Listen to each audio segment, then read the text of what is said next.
Dia 11 de junho de 2018, aula para a turma de Biologia 20A.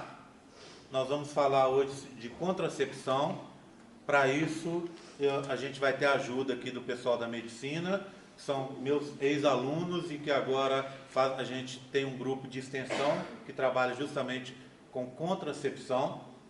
Então, os meninos vieram aqui para apresentar o tema para vocês e, ao mesmo tempo, para que a gente tenha uma conversa sobre o assunto.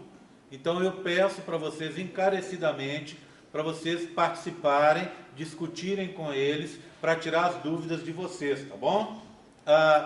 Nessa aula, a gente vai ter um sistema diferente. Cada um deles vai fazer uma ou duas perguntas sobre o tema que eles forem apresentar no começo. E aí, eles falam sobre o tema, dando a resposta da pergunta, e vocês anotem. O que eu vou fazer? Eu vou abrir o campo virtual hoje, amanhã e até quarta-feira, tá bom? Deixa até quarta-feira, para vocês irem lá e colocarem a resposta de vocês, tá? A pergunta e a resposta. Então, lá no campo vai ter assim, ó, apresentação, aula de contracepção para biologia. Aí vai ter assim, ó, pergunta 1, pergunta 2, pergunta 3, pergunta 4, só escrito assim. Você vai ter que entrar, colocar a pergunta e colocar a resposta da pergunta, para ganhar aquele pontinho, tá bom? Tudo bem? Combinado? Todo mundo entendeu? Tá? Óbvio, a resposta é individual, né? Não copie de ninguém, faça a sua própria resposta dentro do que você entender, que cada um vai apresentar para vocês. Bem, eu já passei as notas, tirei lá do campo virtual e passei as notas para o SIG agora, e já coloquei as frequências em dia, tá bom? Então já está tudo em dia na matéria de vocês. Só vai faltar para colocar de nota lá esse ponto da aula de hoje e aquele ponto da revisão, não é isso? E mais um ponto que teve aí para trás de uma aula daquela véspera de feriado, lembra? Tá? Então ali tem um ponto, quem fez direitinho pode contar com esse ponto, e é um ponto de verdade, né? É um ponto de verdade, ou seja, vai entrar na nota final como um ponto mesmo, tá? Então tem aquele ponto, tem o ponto da revisão, e hoje vai ter mais um ponto. Acredito que assim ajuda bastante as pessoas. Vocês vão precisar de 57, tendo esses 3 pontos, tá bom? Combinado? Tá? Eu ainda não marquei a data da recuperação. Para isso eu preciso sentar, conferir todas as datas que eu tenho lá na sala. Por exemplo, eu sei que quinta-feira agora tem uma data lá, mas quinta-feira está muito em cima para vocês. Então essa data eu vou abandonar. Então, já que eu vou abandonar uma data, possivelmente eu vou ter que marcar uma data mais para frente. A ideia é que a gente passe essa semana e tenha a semana que vem e a prova seja feita na quinta ou no sábado da semana que vem, tá bom? Assim que eu souber certinho, que eu conseguir a sala disponível, eu aviso a vocês. Tá combinado? Oi. A data da prova, da terceira prova também vai mudar? Depende como é que vai ficar. Eu não pretendo mudar a terceira prova, sabe por quê? Porque a recuperação independe. A única coisa que eu vou fazer, vamos supor que a terceira prova fosse semana que vem. O que acontece? Eu prefiro dar a terceira prova e dar a recuperação 2 e a recuperação 3 depois. Eu prefiro. Então a data da terceira prova não vai ser alterada mesmo, tá? A menos que aconteça alguma coisa de força maior. Outra greve, algum outro problema, eu doente, qualquer coisa que aconteça assim, tá? Então ela vai estar mantida e vai ser mantida. Se for encavalar, o que eu não quero é que aconteça o seguinte, tipo, você faz a recuperação da prova 2 quinta e a prova 3 no sábado. Isso para mim não funciona. Você tem que ter um tempo suficiente para estudar para a recuperação 3 e tem que ter um tempo da recuperação 2 e tem que ter um tempo suficiente para estudar para a prova 3. No mínimo uma semana entre uma e outra, tá? Eu vou olhar isso com carinho, não vai acontecer. Então, guardem isso. Prova 3 não muda. Que eu vou tentar encaixar a prova 2 antes da 3, a recuperação 2 antes da 3. Se não der, fica imediatamente após, tipo uma semana depois. Porque aí depois ainda teria uma data para a prova de recuperação 3 para quem precisar. Tá combinado? Tá? O relatório então, para recuperação também Vai. Eu coloquei ele até quinta-feira, mas era só para a gente ter uma... Nossa, um minuto final, hein? Que sorte! Só para a gente ter um espaço, para ele não se encerrar antes da prova, porque senão alguém que tivesse ido mal na prova, poderia tentar já abrir o relatório para fazer, o questionário para fazer, e não iria conseguir, iria reclamar comigo. Então eu joguei ele até quinta-feira, saúde, dessa semana, mas ele vai entrar, tipo assim, se a prova for na quinta-feira, ele entraria até segunda, terça-feira.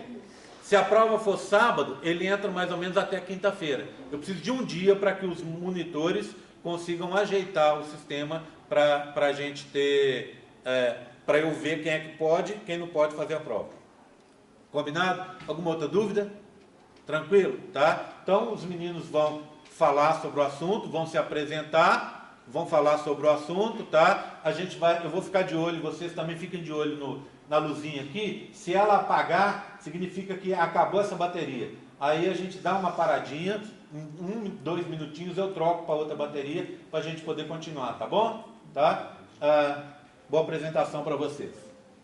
Se apresentem, tá? Bom dia. Bom dia. Meu nome é Luísa Isabela. Lucas, João Paulo, Rodrigo. E aí a gente vai conversar um pouquinho com vocês hoje sobre os métodos contraceptivos. A gente divide ele usando uma classificação de eficácia, em relação, por exemplo, se a mulher ela precisa... como é que fala? Não. Enfim, vou começar, depois eu lembro e eu falo pra vocês. Eu vou começar falando sobre os métodos comportamentais. Eles basicamente dizem em relação... Não se esqueça das perguntas, tá? Fazer pergunta para ele, tá? Basicamente, no que se baseia esses métodos? Em olhar qual é o período fértil da mulher e evitar manter as relações sexuais nesse período. O que eu ia falar, eles se dividem em motivação. Então, assim, os métodos que exigem mais motivação e que são menos seguros são considerados de terceira linha. A gente diz assim, esses são métodos de terceira linha. A gente divide em primeira, segunda, terceira e até quarta linha. Aí, eles vão olhar o período fértil e o casal tem que evitar manter as relações sexuais durante o período fértil da mulher. Esses métodos, as pesquisas que a gente tem hoje, elas apontam um índice de falha entre 10% a 20%, que é um índice muito alto comparado aos outros métodos que a gente tem. Então, a pergunta que eu vou fazer para vocês, que a gente vai responder no final, é o seguinte: por que esses métodos eles são tão propensos a falhar? Por que eles não apresentam uma taxa de eficácia tão boa, tão alta? Então, vamos começar. O primeiro que eu vou falar para vocês é o coito interrompido. Só que ele não devia nem ser considerado um método contraceptivo, porque a eficácia dele é praticamente zero. Para um casal que não usa nenhum tipo de método contraceptivo, a taxa de gravidez é de aproximadamente 25%. A gente tem uma taxa de gravidez com o uso do coito interrompido de aproximadamente 23%, algo do tipo assim. Então, ele não deve ser considerado um método contraceptivo e ele não deve ser usado exclusivamente, porque ele não funciona. Ele pode ser usado aliado a outros métodos comportamentais, mas sozinho ele não deve ser usado. A lactação. Durante a amamentação, existe uma programação natural do corpo da mulher para que se pare de ovular. Então, durante a lactação, pode-se considerar que a própria lactação é um método contraceptivo. Os mecanismos eles ainda não são muito bem esclarecidos, mas o que se acredita é que a prolactina ela interfira no eixo hipotálamo-hipófise e vai inibir a secreção de alguns hormônios que são necessários para a ovulação, vão interromper aquele ciclo ali menstrual. Tanto que a lactação é associada com a menorreia, Então é uma proteção natural e existem até alguns estudos que correlacionam o número de mamadas com a eficiência desse método, ou seja, as mulheres que amamentam mais estão mais protegidas do que as mulheres que amamentam menos. Mas é muito difícil você quantificar uma quantidade, né, de mamadas que tem que ter para a eficácia desse método. Então, assim, ele não é tão seguro, exatamente porque não dá para quantificar isso. A tabelinha. A tabelinha ela vai ser o seguinte: por pelo menos 3 meses, a mulher vai ter que observar o ciclo menstrual dela. Como é que vai funcionar isso? No primeiro dia da menstruação, ela vai anotar que dia que é esse, até o dia da próxima menstruação, durante 3 meses, para ela fazer uma média, para ela conseguir ver quanto tempo dura o ciclo dela. E aí, por exemplo, se ela fizer uma média e o ciclo durar, sei lá, 28 dias, por exemplo, aí ela vai subtrair do primeiro dia da menstruação 14 dias. Aí ela vai achar qual é o dia da ovulação dela. Aí o que ela vai fazer? Desse dia da ovulação dela, ela tem que somar 3 para frente e 3 para trás para ela descobrir o período fértil dela. E aí, durante todo esse período fértil, deve-se evitar manter a relação sexual. Qual que é o problema desse método? Os ciclos geralmente não são regulares. É muito difícil uma mulher que tem um ciclo muito regular. E às vezes, alguma condição, por exemplo, estresse, ela pode alterar a secreção hormonal, pode alterar esse ciclo, e aí isso aí já vai ficar tudo desbalanceado. Então, esse é um método que tem que tomar cuidado, e é um método que exige muita motivação da mulher também, porque geralmente o período fértil é o período que mais tem vontade de manter relação sexual, que não se pode ter relação sexual no período. A temperatura basal, um outro método que pode ser usado. Ele é considerado mais seguro que a tabelinha, e ele vai ser o seguinte: todos os dias de manhã, antes de sair da cama, a mulher tem que tirar a temperatura dela, ou vaginal, ou axilar, ou até retal. Mas tem que ser antes de levantar da cama. E aí, no período fértil dela, vai ter um discreto aumento dessa temperatura, algo em torno de 0,3, 0,4 graus. E aí, quando tiver esse discreto aumento de temperatura, ele vai se manter pelo resto do ciclo. E o terceiro dia consecutivo de aumento, a gente vai considerar que é o final do período fértil. Qual que é a desvantagem desse método? Você não consegue prever os dias anteriores à ovulação. Então, assim, se a mulher tiver tido uma relação sexual, por exemplo, um dia antes da ovulação, isso para ela já é muito perigoso, ela está correndo o risco de engravidar. Mas, apesar disso, ele é considerado mais seguro que a tabelinha ainda. Análise do muco cervical. O que é isso? O muco cervical é uma secreção natural que a mulher tem no corpo dela. Geralmente ele é bem ralinho, é um corrimento mesmo, natural, não tem cheiro nem nada. E quando vai chegando próximo da ovulação, esse muco vai ficando mais espesso. E aí, quando ele chegar num ponto que der para fazer um filamento de 1 centímetro no dedo, é o período fértil dela, que ela deve evitar manter a relação sexual durante esse período que o muco está espesso. Esse é um muco que facilita a entrada de espermatozoides, facilita a relação sexual. Então, é um período em que o corpo da mulher está mais propenso a ter a gravidez, por isso que ele fica mais espesso. E aí, o sintotérmico. O que é o sintotérmico? Ele vai aliar todos os 3 que a gente falou. É a tabelinha, mais a temperatura basal, mais o muco cervical. Aí, assim, teoricamente ele é o mais seguro porque ele está aliando 3 métodos. Só que, olha, assim, a gente tem que pensar na motivação que isso exige de um casal. Não só do casal, mas principalmente da mulher. De olhar a temperatura todos os dias antes de sair da cama, de prever certinho ali, anotar o ciclo dela e evitar manter as relações sexuais nesse período. Então, são métodos muito difíceis de serem usados. E a eficácia deles acaba sendo reduzida exatamente por isso, porque a motivação ela tem que ser muito grande. E também, tirando a tabelinha, que nem eu falei para vocês, a temperatura e o muco, não dá para você prever o começo daquele período fértil. Você pode prever o dia da ovulação. E aí acaba sendo mais inseguro exatamente por conta disso.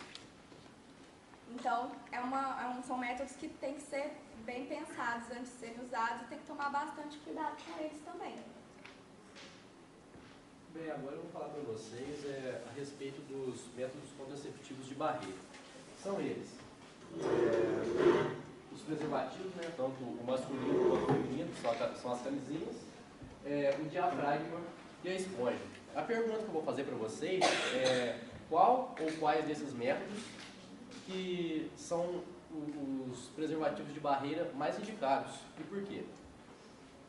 Deu para pegar aí certinho? Não. Qual ou quais os métodos contraceptivos de barreira mais indicados e por quê?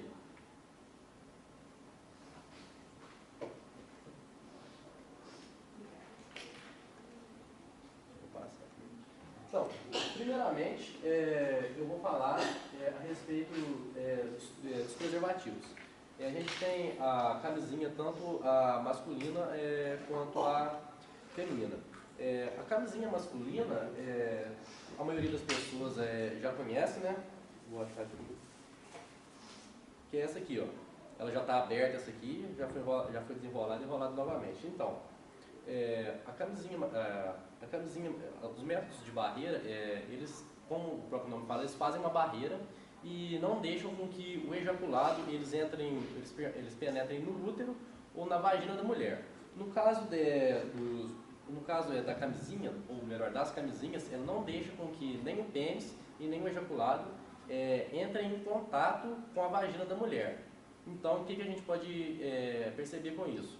É que eles previnem tanto a gravidez contra as DSTs. Isso é muito importante de se falar.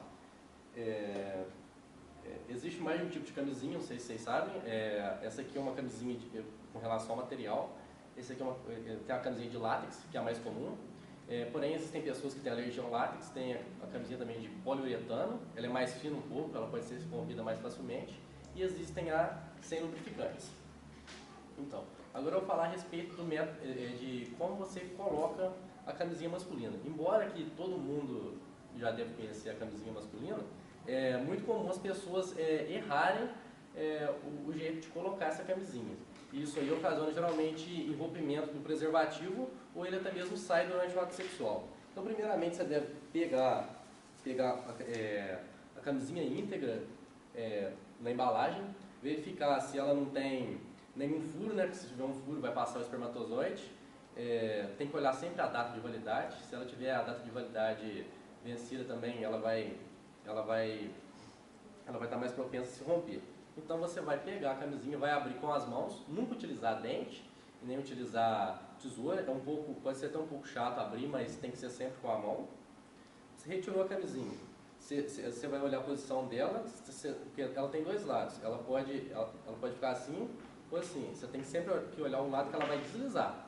Ela deve ser sempre colocada com o pênis ereto, entendeu? Você pegou a camisinha, você vai pegar essa pontinha aqui, ela é um pouco menor porque essa aqui já foi desenrolada. Você vai apertar e você pode dar até uma torcidinha, a fim de que não fique nenhum tipo de ar dentro dela. Porque se sobrar ar dentro dela, durante as penetrações pode acontecer o rompimento. Então você vai pegar a camisinha e colocar na glande, que é a parte superior do pênis, colocar, e desenrolar a camisinha de modo que ela fique até a base.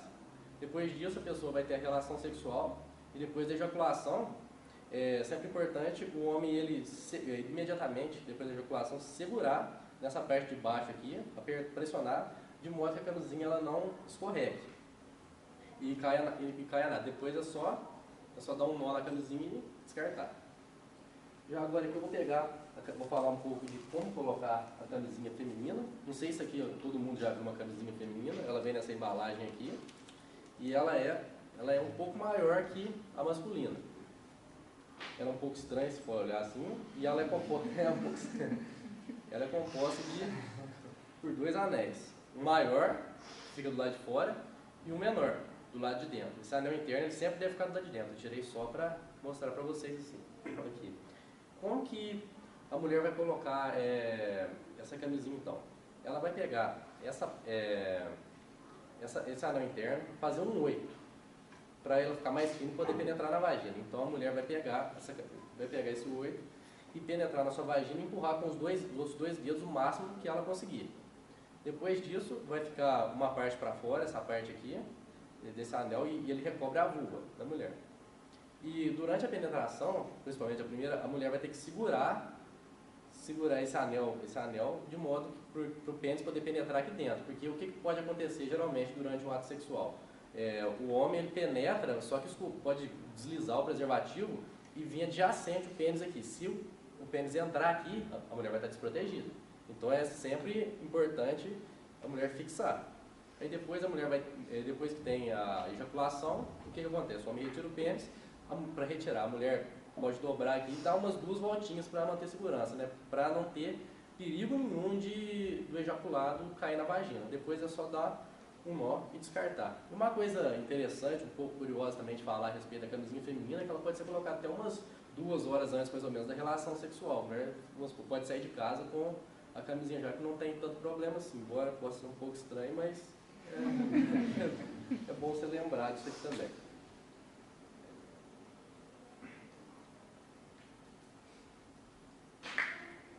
Algumas pontuações que eu quero fazer também com relação aos preservativos é que, como eles são métodos de barreira, tem que tomar muito cuidado com o armazenamento deles também.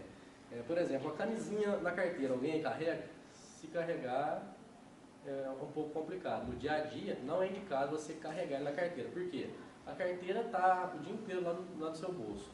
Porém, como você anda muito, vai ter muito atrito a camisinha vai ficar direto, vai ter atrito com o aparelho da carteira. E tudo isso pode propiciar, que tenha microfuros na camisinha, também pode propiciar a ela se romper. Mas, por exemplo, você vai sair para uma festa, quer colocar a camisinha na carteira, tudo bem, uma noite não vai causar tanto dano assim, mas colocar e deixar no dia a dia não é indicado. Outra coisa também que é bom falar é o pessoal que deixa no porta-luva. Camisinha no porta-luva não é indicado, porque quando você sai do carro, você deixa no sol, esquenta muito o carro. E também esquenta o preservativo. E o calor no preservativo ele não tem um efeito muito bom, ele pode causar algum tipo de dano também. Ele pode deixar o material mais frágil e suscetível a se romper também. Só fazendo um adendo, em relação à camisinha, né, tem gente que rejeita a camisinha masculina porque fala que quebra o clima, né, na hora de colocar. E em relação a isso, a camisinha feminina tem um pró, que é a mulher, assim, né, no dia que você acha que vai rolar e tal, vou sair, você pode colocar a camisinha feminina antes de você sair, para você, no momento que porque vocês viram que é mais difícil de colocar do que a masculina. Então, no momento do ato, quando você tiver despido e tal, você já vai estar com o preservativo. Aí entra outro fator também, que o preservativo feminino, ele fica para fora da vulva. Então, isso também é uma coisa que às vezes pode gerar também um estranhamento e um rejeitamento do método. Rejeição, não rejeito. Tem 2 perguntas. Já que ninguém está perguntando, né, vou eu perguntar. Pode usar 2 preservativos? Por exemplo, a menina está com preservativo. Eu, para me garantir mais, eu posso usar o meu também? Não, eu ia E falar segundo, onde que eu encontro esse preservativo? Nas bancas, uma figurinha do Casemiro. Assim, você coloca do lado da cama, tá protegido. Não passa nada. Não passa nada.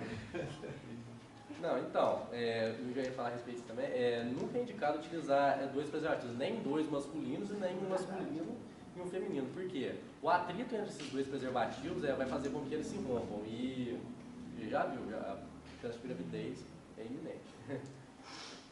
E onde encontra preservativo? Você falou, você encontra nas farmácias. Assim, o masculino você encontra, sei lá, até no supermercado ali você encontra baratinho. Mas o feminino ele não é tão comum assim. Você encontra geralmente em farmácia.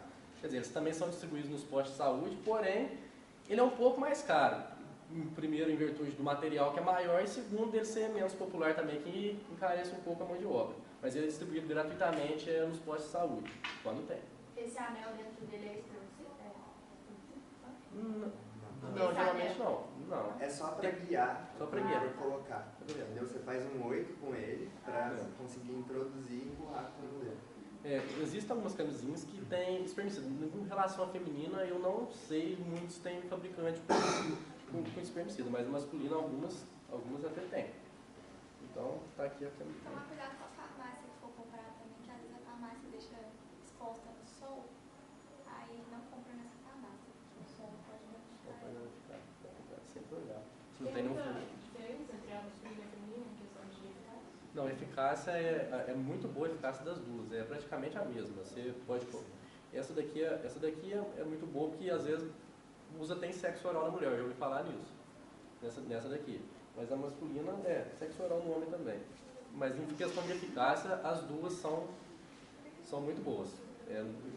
A taxa de gravidez em torno de 2% onde se usado corretamente. É muito, muito baixa. E eu acho que uma coisa que pesa muito nessas duas tipos de método contraceptivo é que previne contra DST. DST, esses são mais importantes. Os dois únicos que previnem. E, gente, sexo oral requer preservativo também. Sempre. Sexo oral é o nome de sexo. Sexo com preservativo. A via oral é uma via de infecção para DST, como também é via de infecção genital. Começou a pegar gonorreia, herpes genital também pode passar um pouco para a boca, embora não seja tão comum. A grande diferença delas está no valor. A eficiência é a mesma, o método de atuação é o mesmo. Essa feminina é muito mais cara, mas depende. De R$ 4 para cima você encontra. Varia de uma marca para outra. E enquanto a gente está falando na masculina de alguns centavos, né? A diferença é grande. Mas eu aconselho toda menina ter um preservativo desse na bolsa. Diferente de você ter na bolsa do que você ter na carteira. Bolsa é uma coisa muito maior, né? Que não fica exposta. Então você pode ter, para alguma eventualidade, você ter esse preservativo. E é melhor você usar o preservativo, né, seu, feminino, que não que é caro e tal, mas que previne, do que você não usar nada. Você tem que usar.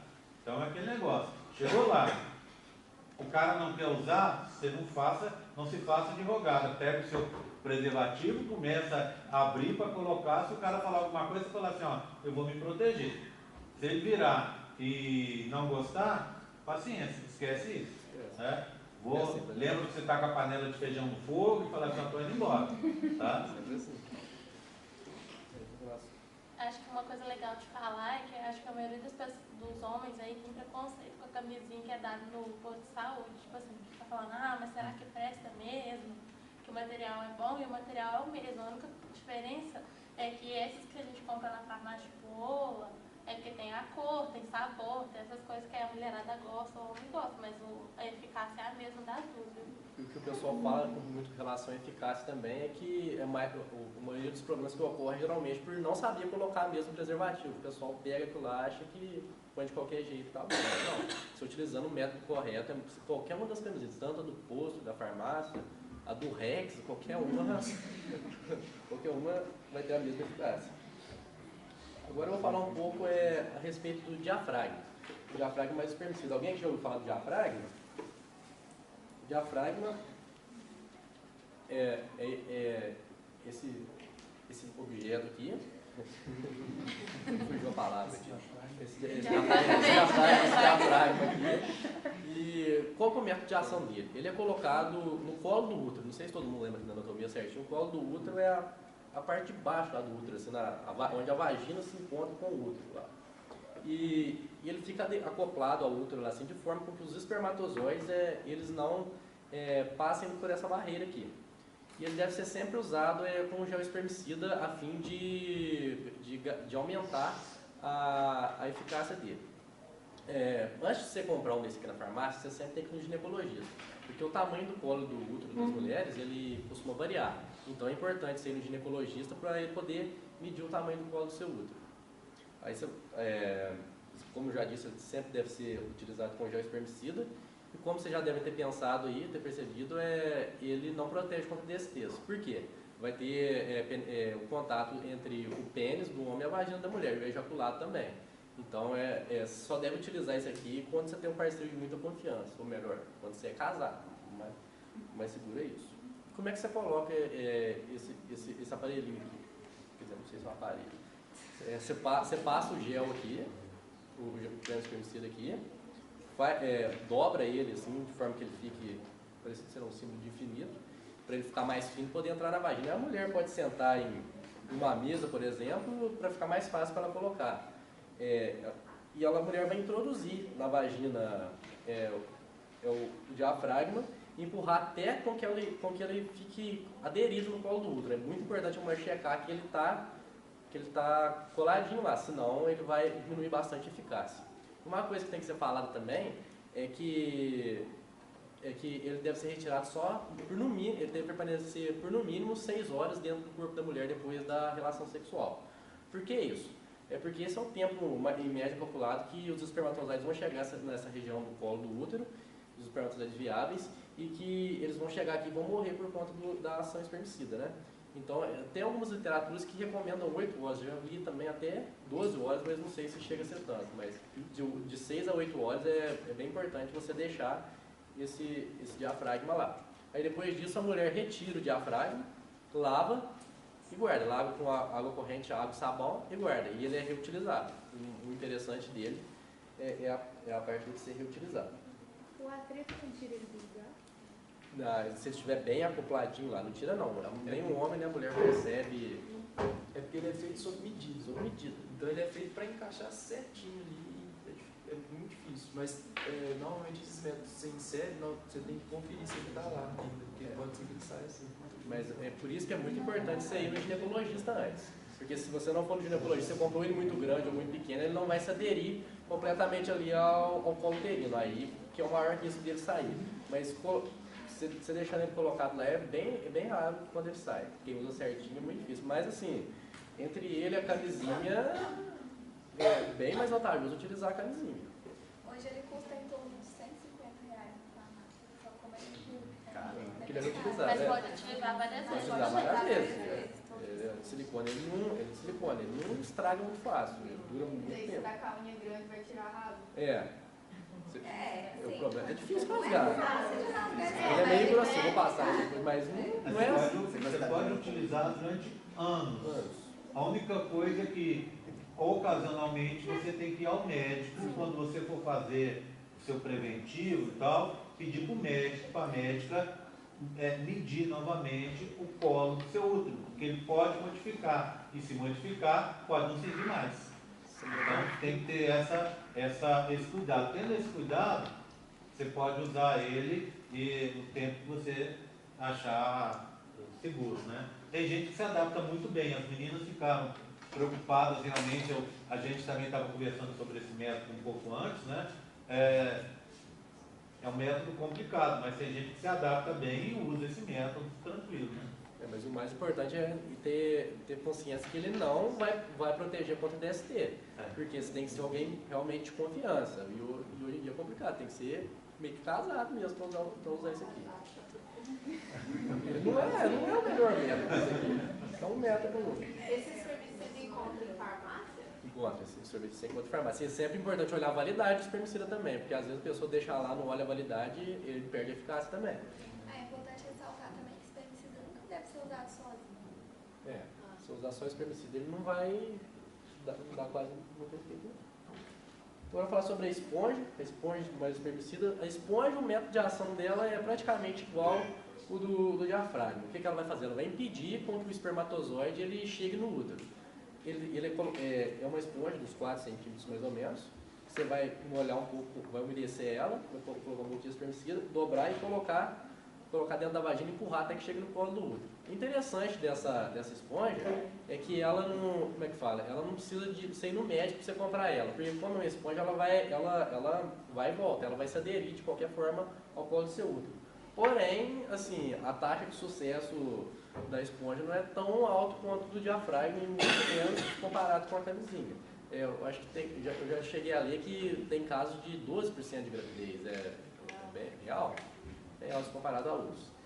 E também algumas mulheres reclamam que quando utilizam esse método aqui, que causa algum tipo de hipersensibilidade, alguns tipos de alergia, e também outras também falam que é mais difícil retirar. Se adere lá, como é uma esponja, fica meio complicado de tirar. No Brasil, assim, eu nunca tinha ouvido falar antes de fazer a matéria, o pessoal não costuma, em farmácia aqui eu não sei se tem, o pessoal não compra, nem o GR tem aqui. Tem um monte de método aqui que a maioria das pessoas não conhece, mas a esponja, nunca ouvi falar, não. Era um pouco mais popular nos Estados Unidos, que eu lembro, mas não é o método mais indicado. Eu não recomendo. Você não dá, cara. Melhor O mesmo. médico Rodrigo não recomenda. Não Alguma pergunta? Passa o diafragma pra vocês verem. Tá vendo? Ele é mais difícil de romper. Você passa essa. A minha pergunta, como eu falei, qual o método mais indicado, eu acho que é fácil perceber isso aqui. Porque previne.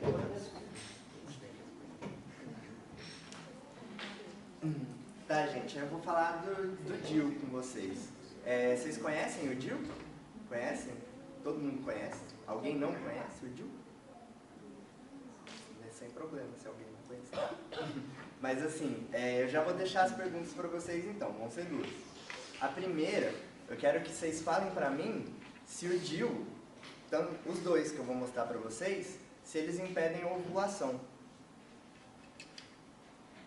E a segunda pergunta não é uma pergunta. Eu quero que vocês me expliquem qual que é a diferença entre o DIU hormonal e o DIU de cobre, que são os dois que eu vou apresentar para vocês em relação ao mecanismo de ação deles. Que aí eu vou explicar para vocês também. Tá bom? Então, todo mundo pegou? Então tá. Então a gente vai começar falando sobre o DIU de cobre. E eu começo falando que ele é, segundo a OMS, o método mais eficaz e mais seguro contraceptivo existente na atualidade. Ele apresenta uma taxa de falha muito baixa e, uma vez colocado, ele fica até 10 anos com o efeito dele preservado. Ele também tem algumas características interessantes, que é que a fertilidade da mulher não é prejudicada pelo DIU de cobre. O que isso significa? Durante esses 10 anos de ação dele, se a mulher resolver retirar o DIU, ela já passa a novamente ter o ciclo menstrual dela, normal e tal, e não vai interferir em nada. Tudo bem. O DIU, que nem eu falei, ele tem que ser colocado. Diferente dos outros métodos contraceptivos que foram falados anteriormente, não é a própria pessoa que coloca. O DIU, ele precisa de um procedimento que é ambulatorial, pode ser feito em qualquer consultório, que normalmente é feito por um ginecologista, para colocar dentro da mulher. O DIU, ele vai realmente lá no útero. Mostrando aqui esse modelinho para vocês, ele vai passar depois junto com o DIU de cobre. Aqui, vocês pensem que é o canal vaginal da mulher, que é onde ocorre a penetração do pênis durante o ato sexual. Aí aqui em cima, a gente tem o útero. É lá dentro que a gente vai colocar o DIU. Justamente, ele tem esse formatinho de T, que é pensado para se encaixar nesse fundo do útero. É interessante falar que a gente está pensando, a gente está colocando o dispositivo lá dentro, e o nome dele é dispositivo intrauterino, então, sabidamente, a ação dele vai ser intrauterina. O DIU de cobre, como o próprio nome diz, ele é uma hastezinha de plástico, ele pode ter esse formato de T, que normalmente quem usa são mulheres que já tiveram filhos, inclusive uma outra vantagem do DIU, e por isso também o OMS reforça os benefícios dele, é que ele pode ser colocado até 48 horas depois que a mulher expulsa a placenta. Então, se a mulher teve um filho e ela quer colocar o DIU durante o parto dela, ela consegue colocar. Não é verdade para cesárea. No caso da cesárea, a mulher teria que esperar alguns dias para colocar o DIU e tal, porque existe um risco de infecção. E as mulheres que estão amamentando podem usar o DIU de cobre. E aí ela vai estar usando o método da amamentação com o DIU de cobre para se prevenir da gravidez. Então, uma vez colocado, a mulher tira e consegue voltar à fertilidade normal. Aí, esse é outro DIU que a gente chama de DIU de cobre espinha de peixe, que ele é indicado para mulheres que ainda não tiveram filhas, as nulíparas, né? E aí, nesse caso, ele é um pouco menor porque o útero dessas mulheres é menor do que uma mulher que já teve algum filho. Então, o cobre, ele é um fator interessante, que ele, na verdade, é um bactericida. E o nosso próprio sistema imune, ele secreta cobre quando ele vai lutar contra infecções de bactérias, etc. Inclusive, existem cepas de bactérias que são muito perigosas para a infecção urinária, que elas são cepas resistentes ao cobre. Então, quando a gente está falando disso, tudo leva a gente a pensar em inflamação. E a ideia do DIU é exatamente isso, provocar uma inflamação local no útero, e dessa forma, o DIU de cobre, ele previne a nidação. Se vocês lembrarem, A anidação ocorre depois que ocorre o ato sexual, etc., por volta do 5º dia depois. E isso vai acontecer depois que aconteceu já o encontro do espermatozoide com o óvulo. Eles já formaram uma unidade e estão chegando no útero para se implantar. E normalmente até ocorre aquele sangramento que se chama sangramento de nidação, que quando a mulher ela realmente tem uma nidação bem sucedida, pode ser que uma parte ali ela escame para a entrada das células zigoto, e aí você tem até a formação do tampão para ele se aderir à parede do útero. Só que aí que tá, essa inflamação local deixa a parede do útero muito fininha. Então, o zigoto não tem como chegar lá e se implantar na parede e se encapsular lá com o tampão dele de fibrina. Então, esse é o método de ação do DIU de cobre. Então ele não previne a fecundação. Ele previne a fecundação ocorre, mas ele... Então, sim, agora eu vou te responder falando outro mecanismo de ação dele. O cobre, quando ele leva essa inflamação local, ele recruta também células do sistema imune, que são os neutrófilos. Os neutrófilos já fazem parte da barreira natural da mulher, da imunidade inata dela, que a gente chama, né? A imunidade inata é aquela série de defesas que o organismo já tem pronto para caso aconteça alguma invasão de corpo estranho. E o espermatozoide é um corpo estranho na mulher. Então ela já tem uma quantidade de neutrófilos e essa quantidade ainda vai ser aumentada. Então isso ainda dificulta o encontro do espermatozoide com o óvulo, porque esses espermatozoides normalmente são fagocitados por essas células e morrem na metade do caminho. Para você ter uma ideia da eficácia, comparando com os outros métodos que a gente já falou, o primeiro que a Luísa começou falando, vamos supor um casal que não faz uso de nenhum método contraceptivo. Eles têm 25% de chance de engravidar. Aí eles começaram a utilizar métodos comportamentais, cai para 20, certo? 20 a 10, muito pouco. Agora, se eles estão usando camisinha, ou a masculina ou a feminina, eles têm 3% de chance de engravidar. Se eles estiverem usando DIU de cobre, é 0,7% de chance de engravidar. Isso é zero. Vamos falar o que é 25% de chance. Jogar um dado de 100 faces para cima, 25% de chance dos números de causar uma probabilidade favorável. Daí depois para a camisinha caiu para 3 e para o DIU caiu abaixo de 0 já. Então ele é muito seguro. Eu vou passar na mão de vocês, junto com o modelinho para vocês darem uma olhada. E vou falar sobre o outro tipo de DIU. Só um minuto, João. Tem um outro método de ação do DIU, cobre, que é o seguinte. Esses íons cobre são cátions também, igual o cálcio. Lembra daquela história da hiperativação que eu contei para vocês? Que leva o espermatozoide, abre os canais de Keck-Sperr e vai levar o espermatozoide para o local certo. Como está liberando o cobre, esses canais deixam também entrar o cobre. E aí o espermatozoide, que deveria ser ativado pelo cálcio para achar o ovócito 2 no local, na tuba certa, como você tem um monte de outros íons positivos lá também, o que acontece, esses íons entram e os espermatozoides eles ficam desnorteados. Então eles perdem o direcionamento para encontrar o ovócito 2 lá na ampola correta. Então esse é um outro mecanismo também de desorientação do espermatozoide. E interessante o GR falar isso, que é uma das medidas que a gente utiliza para verificar a fertilidade do homem em exames laboratoriais. Uma das medidas é o nado dos espermatozoides. Porque se uma quantidade de espermatozoides apresentar um nado muito irregular, a gente sabe que eles têm uma chance muito baixa de chegar e fecundar o ovócito 2.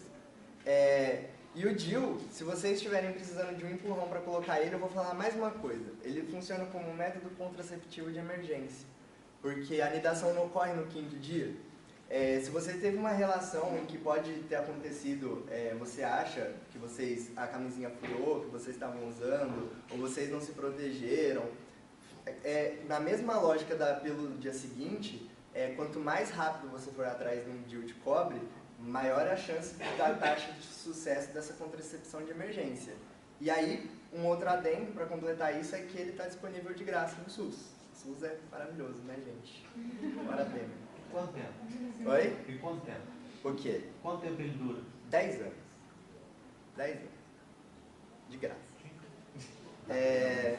Tudo bem, agora eu vou falar do DIU que não é de graça, que é o DIU Mirena. O DIU Mirena, ele é um pouco diferente em relação à ação dele, mas o local que a gente coloca ele é o mesmo. Como vocês podem ver, ele é uma haste de plástico e ele não tem cobre. No lugar do cobre, ele tem esse implante aqui, esse adesivinho, que ele tem um análogo da progesterona aqui. A progesterona, se vocês lembrarem, é o hormônio que progesta, né? Então, tipo assim, é o progestação. Então, os níveis de progesterona têm que estar altos para que aconteça uma gravidez. Por quê? Porque a progesterona, a ação sistêmica dela, por exemplo, ela estimula o batimento dos cílios, das trompas, ela deixa o muco menos espesso e isso favorece a entrada de espermatozoides para o útero. Então, ela tem uma série de ações sistêmicas que vão culminar em aumentar as chances de ocorrer o encontro entre espermatozoide e ovócito. Tudo bem. Aqui, então, a gente tem lá no útero, no mesmo lugar do DIU de cobre, secretando localmente progesterona. Então, a progesterona, um análogo da progesterona, vai inibir a secreção de progesterona do corpo, progesterona endógena da mulher, né? Então, tipo assim, a progesterona que a mulher já produz vai sofrer um mecanismo de feedback negativo, isso significa que ele vai passar a produzir menos, e esse feedback negativo acontece no eixo, né, hipotálamo e hipófise. Tudo bem. Aí interessante de pensar, esse DIU aqui, o Mirena, ele dura um pouquinho menos, porque ele fica só 5 anos. Porque a ação dele, ele tem uma ação também física, assim, ele tá lá no fundo do útero e tal, isso vai ajudar a você não ter uma implantação naquele local. Só que uma vez que acaba a ação dele de hormônio e você está se sujeitando somente a essa proteção, é uma proteção considerada muito baixa. O DIU, tanto o DIU Mirena quanto o DIU de cobre, é verdade que eles têm suas desvantagens. Existem chances, por exemplo, da mulher própria expelir o DIU de cobre, tanto o DIU de cobre quanto o DIU de Mirena. O DIU de Mirena, por causa desse mecanismo de feedback negativo, ele cessa a menstruação. Ele chega a cessar a menstruação da mulher. O DIU de cobre não, ele provoca fluxos mais intensos. Então ele é mais propenso, por exemplo, a sofrer propulsão. E também, normalmente, aos 6 meses, relata-se que ele dá mais cólicas menstruais, então é meio difícil.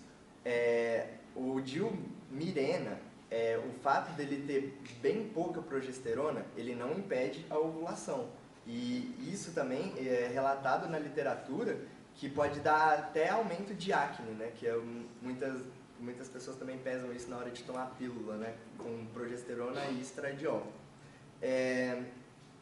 Uma outra coisa também que pode acontecer são erros, por exemplo, iatrogênicos do médico na hora de colocar o DIU, ou também existem casos de reflexo de contração de músculo vaginal, em que o DIU chega até a perfurar o útero. Mas, tipo, são casos muito raros, mas são casos que existem. Acho que é importante também todo mundo saber, estar ciente. Muita gente que fala que dá muito mais cólica. O de cobre, sim. O Mirena, como ele sensaria a menstruação, ele atuaria a favor até de sintomas de TPM também. Mas, engraçado, essas cólicas que aumentam com cobre, elas são observadas normalmente no primeiro ano.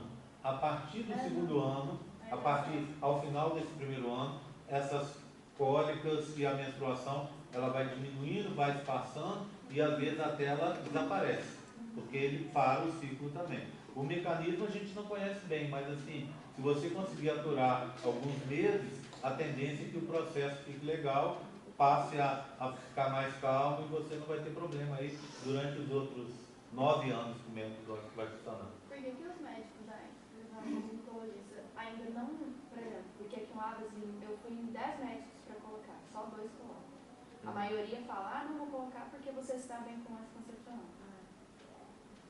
Não sei responder por Tipo isso. assim, Eu indicaria. igual você falou, como é muito recomendado, Eu achei esquisito, porque aqui no Abras eu tive que procurar muito para achar dois que colocavam. Mas a resposta para isso é cultural. Porque, tipo assim, no mundo, as mulheres usam, o DIU é muito difundido. Agora, no Brasil, não. No Brasil, a pílula é muito difundida e aí também existe uma indústria farmacêutica por trás da pílula, então tem... No mundo, o DIU é o mais utilizado nas mulheres. Não faz nem sentido isso. É porque na minha família muitas pessoas já têm. Então, assim, ninguém nunca... Minha cunhada, por exemplo, usou 10 anos e ficou 10 anos, nunca teve problema nenhum de preocupação de engravidar. Então, assim, todo mundo me recomendou. Quando eu fui procurar, e principalmente por eu não ter filho, a maioria dos médicos falaram, não, você não precisa colocar isso, porque você continua com o seu anticoncepcional e tá Eu acho que é tranquilo. mais um preconceito. Então, isso Não faz muito sentido. porque eu acho, teoricamente, se tem muita recomendação, seria meio que, né, pra ele estar bem desse jeito, não pra que vai mexer, né? Porque tem até o DIU de cobre que tem aquele outro formato para mulheres que nunca tiveram filhos, então, na verdade. Infelizmente, a gente acaba refletindo a mesma lógica absurda do tal do carro a gasolina, né?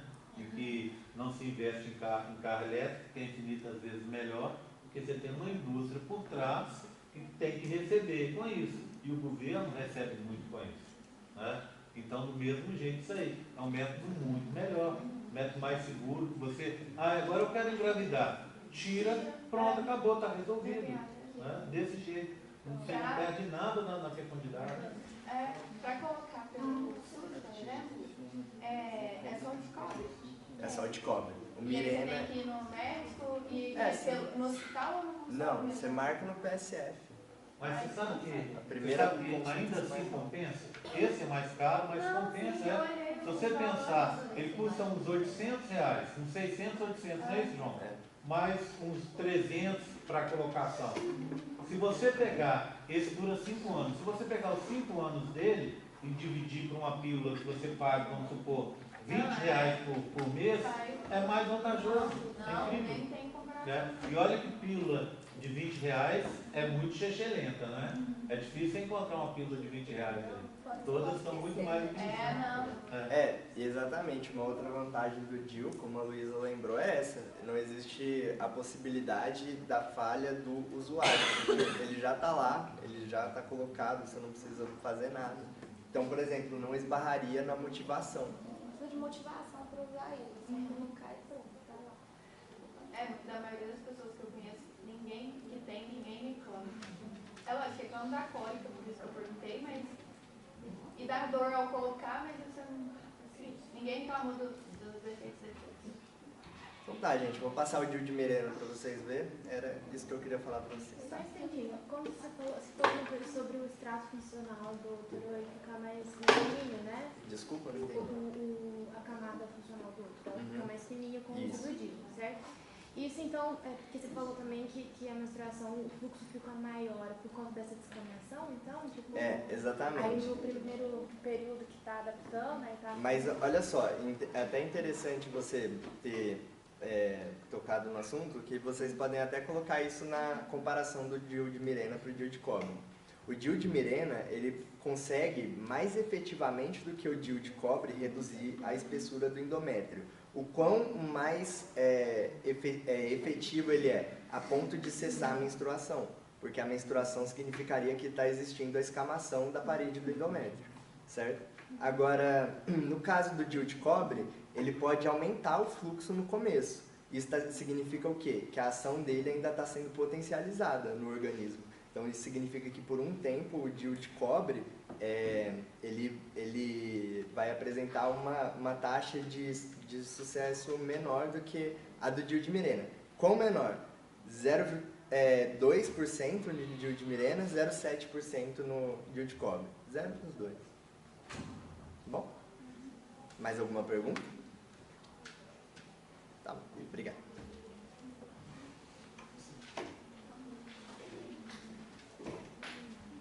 Eu digo assim, ó, gente. Assim falou. Bom, gente, agora eu vou começar a falar para vocês dos métodos mais hormonais, apesar do DIU de Mirena já ser hormonal. Mas agora a gente só vai falar dos hormonais, eu e o Lucas. E aí eu vou começar a falar sobre as pílulas anticoncepcionais, né? Que eu acho que aqui todo mundo já conhece. Aqui tem muito pouco homem nessa sala. Estranhei na hora que eu entrei. Quem das mulheres aqui utiliza a pílula? Bastante. Bastante. Então eu vou fazer duas perguntas, já que tem bastante, eu vou fazer duas. Como que utiliza, qual que é a forma de tomar? Aí vocês colocam na resposta qual que é o primeiro dia, como que faz a pausa.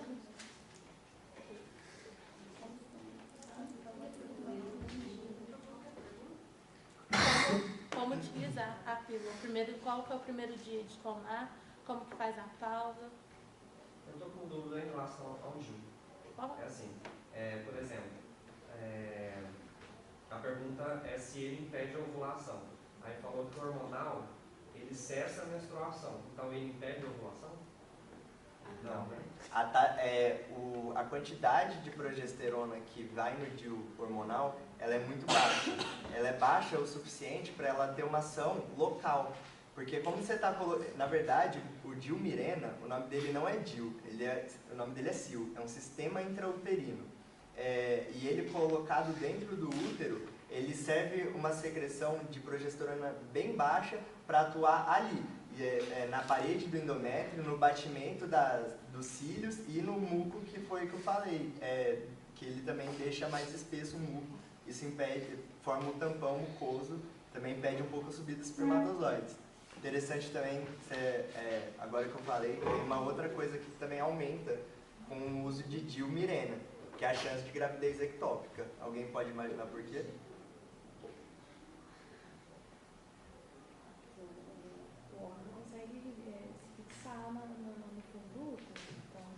Significa também que ele não foi fecundado. Também, só que a questão, na verdade, que aumenta a chance de gravidez ectópica é porque como o batimento dos cílios está comprometido, isso significa que você vai ter dificuldade de absorção do ovócito para a trompa. E aí isso vai fazer com que o óvulo possa ser fecundado fora do útero. Uma chance muito baixa também. Só isso.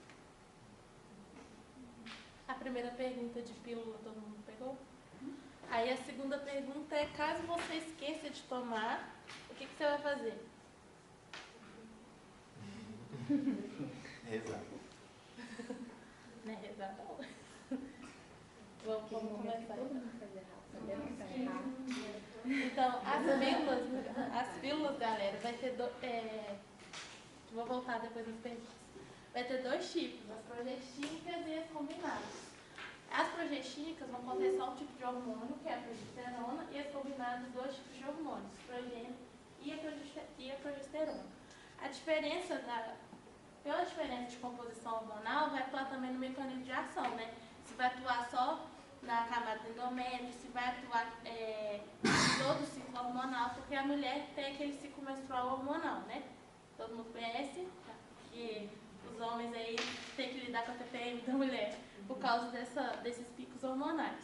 O que a pílula vai fazer? Essa pílula vai tentar manter os hormônios mais constantes e por isso a mulher não vai ovular. Aí tem algumas vantagens e desvantagens. A progestínica, ela pode ser utilizada pelas lactantes, porém, por ela ter só progesterona, no uso dela, ela pode acontecer corrimentos, não vai ser corrimento de menstruação, vai ser aquele corrimento mais amarronzado.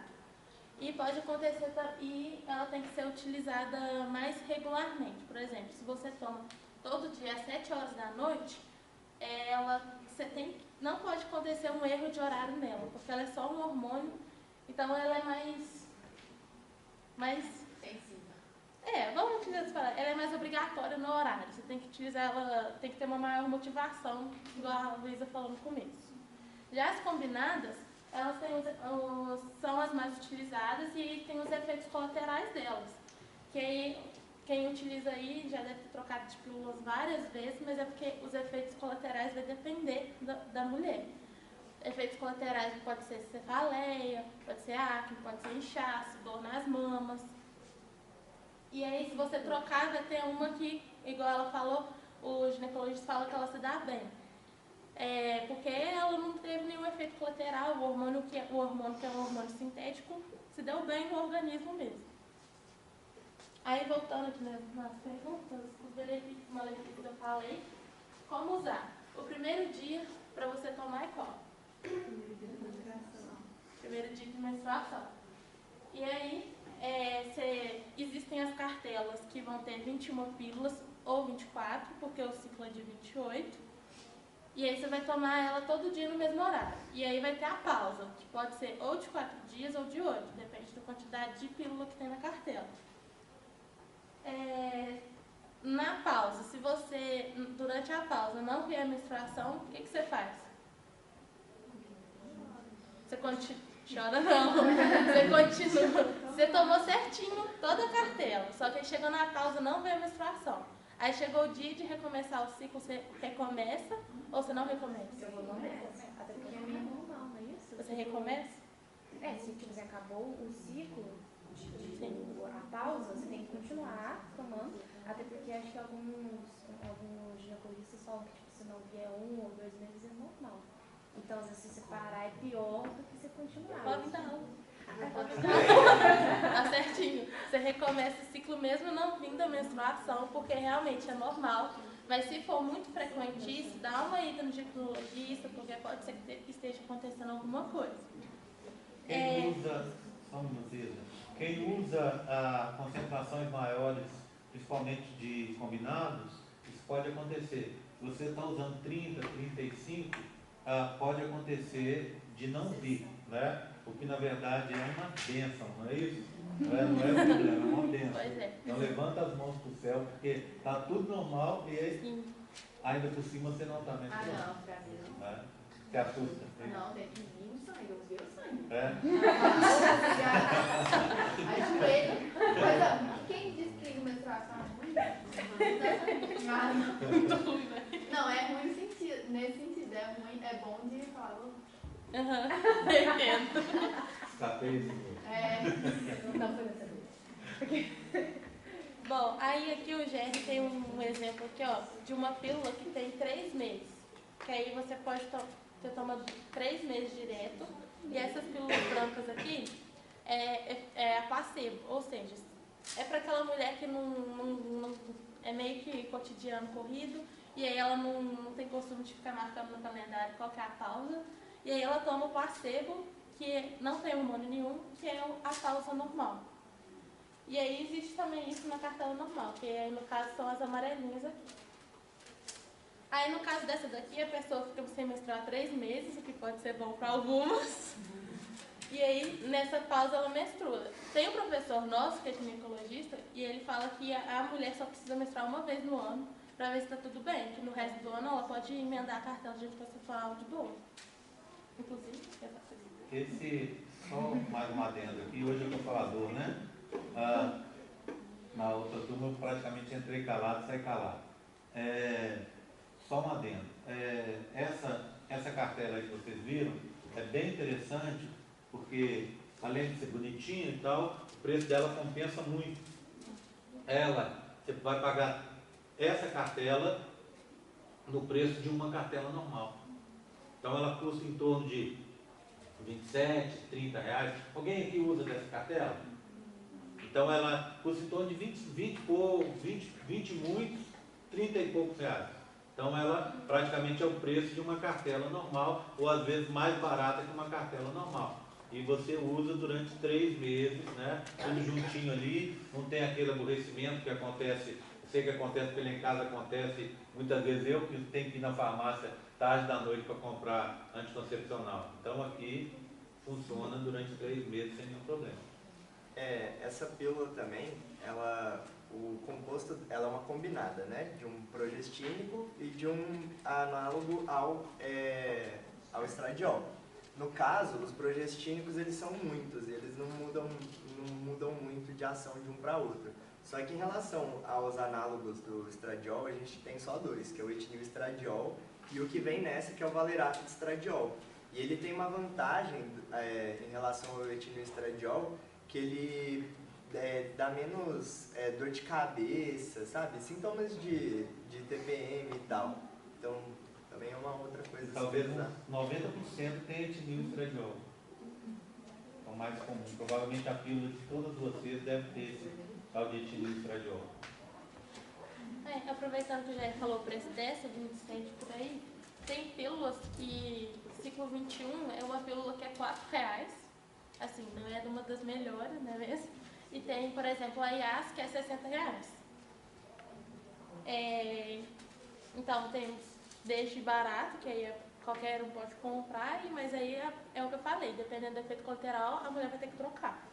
Uma pergunta, por exemplo, eu tomo o Lutanza 20, aí eu ganhei o Alestra 20, eu posso tomar ele normalmente ou tem diferença? Porque eu já ouvi falar que quem toma, tipo, tomou, mesmo que seja nome diferente, tem possibilidade de engravidar. Só que como é 20,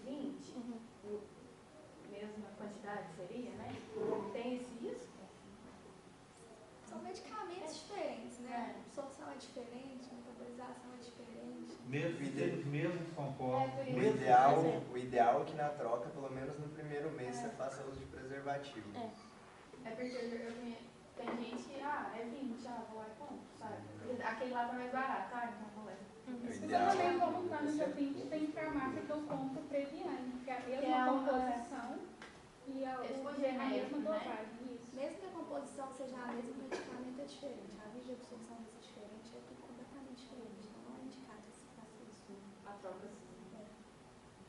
Aí a outra pergunta e se eu esquecer de tomar? Bom, se você toma, supondo, exemplo, você toma às 7 horas da noite o seu anticoncepção, a sua pílula. Aí você esqueceu de tomar um dia e lembrou no outro dia só 8 horas da manhã. Você pode tomar ele e toma 7 horas da noite normal. Só que se você lembrou só nas 7 horas da noite do outro dia, você pode tomar as duas. Tranquilo. Agora, se você, tipo assim, passou das 24 horas, você esqueceu duas, aí você tem duas opções. Você toma as duas pílulas e usa outro método contraceptivo, ou você larga a mão dessa cartela, faz a pausa aí mesmo, e faz a pausa e depois você começa o ciclo. Eu, como acho isso muito confuso, o que eu faço? Esqueci, eu já uso outro contraceptivo e largo mão. Aí, além disso, as combinadas, que são as que têm os dois hormônios, elas podem ser divididas em monofásicas, bifásicas, trifásicas e polifásicas. O que é isso?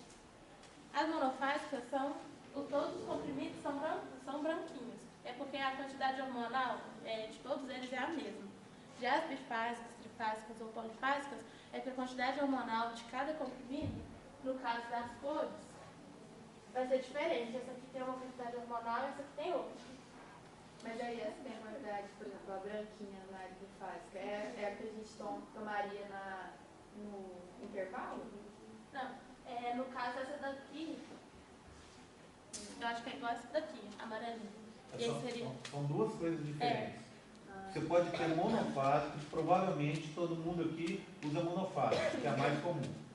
Com e sem placebo. Normalmente o placebo é indicado. O que você pode fazer? A monofásica, você pode tomar qualquer uma. Tem uma sequência para você não esquecer. Então tome na sequência. Tá? Porque tipo assim, igual a Isa falou, hoje, segunda-feira, na hora que você for tomar às 7 horas da noite, você olhar, o domingo, esqueci de tomar ontem. Agora, se você toma ao acaso, você não vai saber disso. Isso é uma coisa. E existe aquelas que têm concentrações diferentes e que normalmente eles indicam cores diferentes. Essa você não pode sair da ordem. Se ela é bifásica, são 2 concentrações. Trifásica, 3 concentrações. Então tem que ser exatamente na ordem. E aí essa mudança de concentração do hormônio é para tentar chegar o mais próximo possível do ciclo hormonal natural da mulher. Que aí diminui o efeito colateral, é para a mulher que não consegue se adaptar. É mais difícil da mulher se adaptar com essas monofásicas. Essa aqui tem 28 pílulas, então essa daqui é maceta. Aí a trifásica pode ver que tem 3 cores, e aí ela está numerada, que aí você tem que tomar ela na ordem certinha. A polifásica. E as progestínicas, que só tem a progesterona, que é a mini pílula, e aí você toma todo dia. Aí ela só vai ter uma cor mesmo, só tem um tipo, não tem mudança de concentração. Deixa eu falar rapidamente sobre a mini pílula. Mini pílula foi criada para as meninas que é para tomar durante a amamentação. Porque na amamentação, conforme o pessoal falou, dá uma diferença. Você diminui a chance de engravidar, mas ainda assim tem uma chance. Então eles criaram essas pílulas com concentração pequena de hormônio. Depois disso, essas pílulas passaram a ser utilizadas por meninas que começavam no ciclo delas, na menarca, para ajustar o ciclo. Depois, eles criaram, hoje tem uma pílula, pelo menos uma no mercado, que ela chama mini pílula, se chama o nome mini pílula porque tem pouca concentração, mas aí eles criaram uma mini pílula com concentração elevada de progesterona, que é uma das, ao meu ver, talvez uma das melhores, se não for a melhor do mercado, que se chama Cerazete. Ela tem só progesterona em concentração elevada, então ela protege mais, evita tanto aquele problema do risco do esquecimento, tem que ser exatamente no horário, igual a Isa falou. Então ela é uma pílula mais segura, com menos efeitos colaterais. É importante lembrar que a maioria dos efeitos colaterais, se não todos os efeitos ruins da pílula, estão relacionados com o estradiol, com o etilil estradiol principalmente, né? Então vai ser com o homólogo, né? com o análogo sintético do estrógeno. O progestínico tem menos problema. Então, se você tem uma pílula progestínica que te protege melhor, melhor essa, né? Além de tudo, não é cara, não é tão cara assim. Só mais uma pergunta, se você tomou a pílula e vomitou, o que você faz? Eu ia perguntar mais ou menos sobre isso. Hã? Eu ia perguntar mais ou menos sobre isso, porque tem alguns ginecologistas que, na verdade, falam sobre o efeito da pílula e tal, de perder a funcionalidade no sentido de se você vomitou durante algumas horas depois da ingestão, ou se você tem diarreia, alguma coisa desse gênero. Só que tem alguns ginecologistas que falam assim, porque se você tomar o genérico, vai perder a funcionalidade, mas se você tomar esse aqui que eu tô te passando, não. Aí eu fico na dúvida se perde o efeito de qualquer jeito, qualquer um, e eles fazem esse negócio de genérico só de terrorismo, para a gente poder comprar o de marca, que eles estão ganhando pra isso, ou se realmente tem isso, de o genérico ser melhor, pior, alguma coisa desse jeito. Qualquer genérico, se for genérico ou normal, se você vomitar, você toma outro. Independente da hora. Até porque se você, tomou, tá vomitando, eu acredito que a última coisa que você vai pensar é que horas você tomou o anticoncepcional. Vai olhar o relógio, calcular a hora e falar, não preciso tomar, tô livre disso. Acho que é a última coisa, você tá passando mal naquela hora ali. Então, eu acho que você só toma mesmo e se livra disso. Aí se você vomitar de novo, toma outro, até você conseguir manter o comprimido dentro de você. Mais alguma dúvida?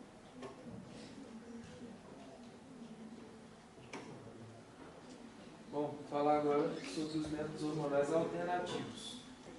Para introduzir o tema, eu quero deixar claro alguns pontos aqui. O mecanismo de ação deles é igual ao da pílula. Praticamente todos vão ter a composição, vão ter a composição combinada, tanto estradiol quanto progesterona. Isso quer dizer que eles podem ter os mesmos efeitos colaterais que a pílula teria.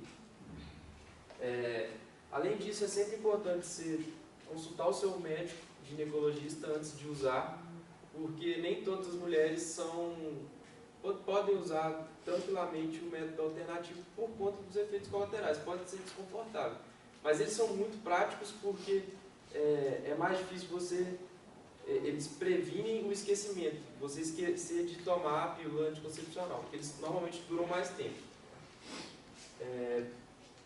Pode passar aí para mim, por favor.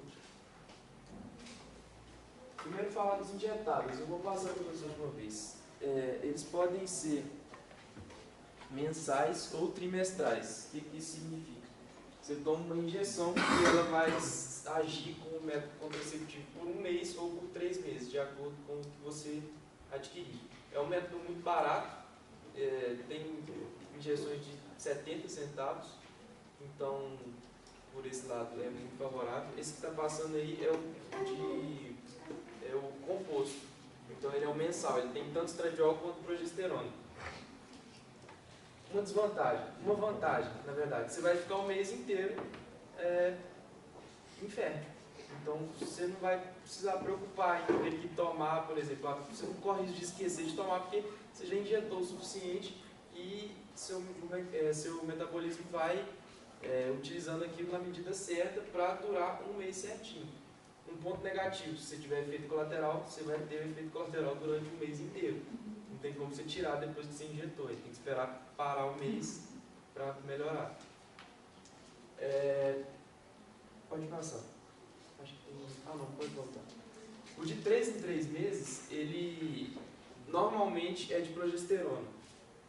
Eu esqueci de fazer as perguntas. Né? Fazer uma pergunta. 2 perguntas. Por que o anel vaginal tem menos efeitos colaterais?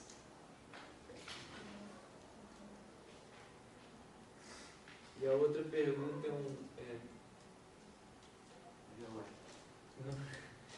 por que a pílula do dia seguinte não é abortiva? E abortiva que eu falo aqui, gente, tirando ideologia e religião e ética e moral, considerando aqui aborto como sendo o momento da fecundação, não estou considerando impedir fecundação como aborto. Aborto aqui seria impedir a implantação. Estava falando de 3 em 3, injetável de 3 em 3 meses. Ele é progestínico, então ele tem menos efeitos colaterais. Inclusive ele é indicado para mulheres que têm muito fluxo menstrual. Aí você toma o de 3, o trimestral, que tem progesterona, vai diminuir a menstruação da mulher por 3 meses, vai ser um método contraceptivo que vai durar 3 meses, mas muitas mulheres reclamam de ganho de peso, pode ganhar até 7 quilos, que é bastante coisa. Adesivo transdérmico. O adesivo transdérmico é um adesivo que você compra na farmácia, ele é caro, relativamente caro, R$70, um pacotinho com 3 adesivos que vai durar um mês. Você vai usar um adesivo por semana e tem que colar em regiões alternadas, entre abdômen, braço e nádega. O mecanismo de ação é igual, ele vai liberando o hormônio na medida certa para durar uma semana. Aí você cola o primeiro adesivo no último dia da menstruação, uma semana depois você tira esse adesivo e cola o outro. Uma semana depois você tira esse adesivo e cola o outro. Terminou a terceira semana, menstrua, quando termina a menstruação você compra outro pacote, cola de novo e continua. Benefício: você tem uma semana de prevenção de esquecimento, porque você colou pelo menos uma semana. Agora você tem que ter o comprometimento de toda semana lembrar de colar um novo. Esqueceu de colar, o ideal é esperar menstruar e começar de novo, e aí utilizar um método de barreira. Se ele soltar, porque pode acontecer dele soltar, às vezes você entra, ele é projetado para você poder entrar na piscina, tomar banho, praticar exercício, tudo. Só que pode acontecer com suor, com atrito, com, não sei, qualquer coisa. Você está colocando a camisa e ele descolou um pouquinho. Descolou, tem recomendações para colar de novo, viu que descolou, cola de novo, ele não perde eficácia. E tem recomendações para você colar um novo. O ideal é você colar um novo, porque se ele descolou, provavelmente é porque a cola dele está um pouco fraca, então pode ter o risco dele descolar de novo. E outra coisa, você não sabe há quanto tempo ele está descolado, você não sabe se... É um pouco arriscado isso. Às vezes é melhor até você... Viu que descolou, não sabe quanto tempo que descolou, você menstrua e cola um novo. Anel vaginal. Na hora que vocês forem encastrar, quem estiver usando o adesivo, é bom sempre variar do lugar que você está colando. Por exemplo, na primeira semana você colou no abdômen, na outra semana você cola no braço, na outra semana você cola no glúteo. É bom você variar o lugar que você está colando o adesivo. E tem gente que pode ter reação alérgica. Não é muito comum, mas pode acontecer. O anel vaginal. Está passando aqui também. É um anel introduzido na vagina, ele pode ser introduzido de qualquer jeito. Não tem igual a camisinha feminina, que você tem um jeito certo de colocar, ou então um diafragma. O anel vaginal não, você só coloca dentro. E ali ele vai liberando hormônios. localmente para impedir a fecundação, não, para impedir a implantação, a anidação. Então, assim, ele tem poucos efeitos colaterais porque a ação dele não é sistêmica, a ação dele é local. Os hormônios que ele libera não vão entrar na sua corrente sanguínea e ter efeito colateral no seu corpo inteiro. Ele vai agir só ali na região do útero. E por isso que ele é bastante indicado em questão de efeito colateral, porque tem menos efeito colateral que os outros. Você utiliza ele por um mês também. No máximo um mês você tem que tirar, 3 semanas você tem que tirar e você menstrua 1. Ele tem um ponto positivo que não tem relato de que no ato sexual ele atrapalhe de alguma forma. Mas se você achar que atrapalha, você pode tirar ele por até 3 horas.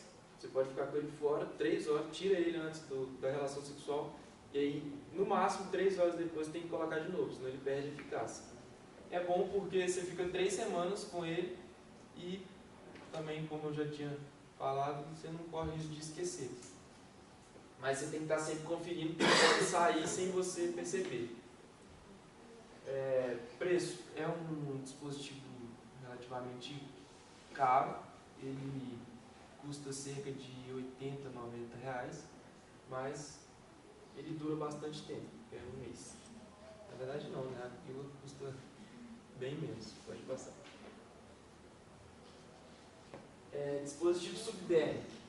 Esse é um dispositivo, ele é esse parece um palitinho de pirulito que coloca debaixo da pele. Ele é introduzido por um médico, porque é uma microcirurgia, então ele é introduzido debaixo da pele e ali ele fica soltando o hormônio na quantidade suficiente para ser um método contraceptivo. Ele pode durar 1 mês, 3 meses, 1 ano, até 3 anos. Tem alguns que duram 3 anos. E é caro. Esse é bem caro, mas se você for ver o custo-benefício, pode ser que vale a pena. Porque 3 anos você paga cerca de R$500, R$800 num dispositivo desse. Dependendo do preço que você paga no seu anticoncepcional, pode ser que seja favorável. Ele pode ter os mesmos efeitos colaterais que a pílula. E para retirar é uma outra microcirurgia. Só um médico também que pode tirar, que ele vai ter que abrir a pele e tirar ele. O que pode acontecer de malefício também? Ele pode sumir. Ele pode simplesmente, você não sabe mais onde ele está. Aí acontece de você ter que esperar o período você não vai conseguir tirar ele, porque ele sumiu, você não consegue tirar ele mais. Então, você vai ter que esperar passar o efeito até ficar fértil de novo. Então, se você está planejando engravidar e ele sumir, você vai ter que esperar. Bom, pode passar. Pílula do dia seguinte. A pílula do dia seguinte, a primeira coisa que eu quero reforçar é que não use. Assim, ela é recomendado que você possa usar 1 vez a cada 6 meses no máximo, porque ela é uma bomba de hormônio que você está colocando dentro do seu corpo para impedir a gravidez. O seu corpo, se você não está no período fértil, não vai fazer diferença. Mas quando você está no período fértil, o seu útero ele se prepara todo para receber o embrião, até aumento do epitélio do endométrio. E quando você toma a pílula, você praticamente força uma menstruação. Você fala para o seu corpo assim, olha, libera tudo, como se tivesse vindo alguma coisa, mas na verdade você está prevenindo que aquele terreno não seja fértil para o embrião se implantar. Por isso que ela não é abortiva. Se o embrião já estiver implantado, ela não vai conseguir impedir isso mais. Entendeu? Ela previne que o embrião se implante, tornando o útero não propício para o desenvolvimento desse embrião. Vocês entenderam? Estou meio confuso, mas... Então, tem de 1 comprimido só, que você toma um comprimido, já resolveu. Tem de 2 comprimidos que você toma um logo depois da relação sexual, o outro 12 horas depois. E aí tem gente que fica com dúvida de até quanto tempo é eficaz, né? Mas o ideal que se pede é que se tome o mais rápido possível depois da relação sexual. E aí ele começa a perder eficácia cerca de, se não me engano, dizem 24 horas, mas aí ele começa a perder eficácia numa certa frequência de porcentagem, mas para que você vai esperar 24 horas para tomar? Às vezes não tem jeito de você estar longe de uma farmácia, alguma coisa assim, e aí para isso tem outra alternativa. A maioria das pílulas anticoncepcionais tem um composto que chama levonorgestrel. Se você está em um acampamento, vamos supor, que não tem como comprar uma pílula do dia seguinte, você acha que você está no seu período fértil e rolou alguma coisa lá, você, tô com medo de engravidar, pega 4 pílulas de levonorgestrel e toma. 4 pílulas que tenham levonorgestrel, de alguém que tem anticoncepcional lá, ou até o mesmo seu, e toma. Aí 12 horas depois você toma mais 4, vai ter o mesmo efeito que a pílula anticoncepcional. É um método de emergência, mas do mesmo jeito, você não pode usar ele com frequência, porque ele desregula completamente o seu ciclo menstrual. Isso não faz bem de forma nenhuma o corpo da mulher. É método de emergência, emergência mesmo. Bom, vou falar agora um pouquinho sobre os métodos definitivos. Eu vou fazer uma pergunta também. Por que um homem não pode ter relação sexual desprotegida de método de barreira, né? Logo depois que fez a vasectomia? Pode passar aí que nós estamos sem tempo, está acabando não. Primeiro, esterectomia basicamente é retirar o útero. Se a mulher não tem útero, ela não vai engravidar. Simples. Não tem segredo, é uma cirurgia. Pode ser feito por via laparoscópica, normalmente é feito por via laparoscópica. Mas é isso, retirar o útero. Se não tem útero, não engravida. Pode passar. Ligadura é uma cirurgia que corta essas trompas. E aí impede que o óvulo chegue até o local que ele vai ser fecundado. Daí a mulher não vai ter gravidez. Vasectomia é o corte do ducto eferente do homem. Então, ele vai ter ejaculado, ele vai ejacular, só que não vai ter espermatozoide no sêmen dele. Sêmen não, porque sêmen é o composto todo. Mas ele não vai ter espermatozoide no ejaculado dele. Ele não pode ter relação sexual desprotegida logo depois, tem que ser um mês de preferência depois da cirurgia, porque ainda pode ter alguns espermatozoides ao longo do ducto. Então, se ele tem uma relação sexual logo depois, pode ser que esses espermatozoides que estão aqui no ducto, eles saiam junto e acabem engravidando a mulher mesmo ele tendo feito a vasectomia. Corrido, mas é isso. Acho que só para falar que, tipo assim, para fazer vasectomia ou ligadura, tem que a mulher, com a legislação brasileira, tem que ter pelo menos 25 anos e 2 filhos, e tem que assinar um termo, e tem que esperar 60 dias depois da assinatura desse termo, que é o prazo de resistência, porque são métodos teoricamente reversíveis, né? A vasectomia é reversível. Só que assim, é uma questão, um dilema até polêmico, né? Porque o homem ele pode fazer a vasectomia a hora que ele quiser, a nível clínico, e a mulher ela tem que ter o consentimento do marido, por exemplo. Se é uma decisão, eles falam de uma decisão familiar, a mulher fazer a ligadura. E assim, não sei, polêmico, faz a discussão aí. Ok, dúvida, gente? Mais alguma dúvida? Vamos agradecer ao pessoal.